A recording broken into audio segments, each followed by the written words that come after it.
Milwaukee Police Chief Alfonso Moarles out in Bronzeville's community today working to bridge the gap between its officers and the neighborhood they protect. Only on TMJ4, our Tony Atkins got to join him. We joined Chief Moarles for that walk here heading north on MLK Drive. We talked about ways his department could bridge the gap with black and brown communities.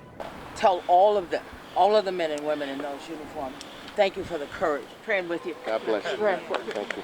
A warm embrace from a longtime resident as Chief Alfonso Moarles walked MLK Drive Thursday afternoon.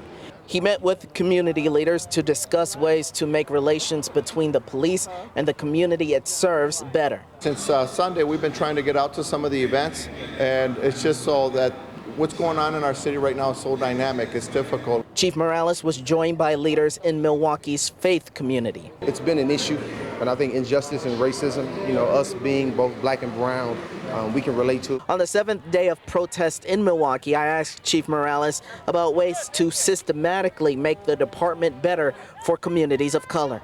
He says he's working on ways to reform training within his department. It starts at the academy, and we have to keep reinforcing that. Activist Frank Nitty says what protesters also want is accountability for officers accused of excessive force. That includes, he says, Michael Mattioli, who faces a reckless homicide charge in connection with the death of Joel Acevedo. Mattioli was off duty at the time. But a system that allows it to happen without any punishment is what we're fighting against. Frank says he's open to walking with the police if they can commit to keeping things safe for everyone, regardless of race.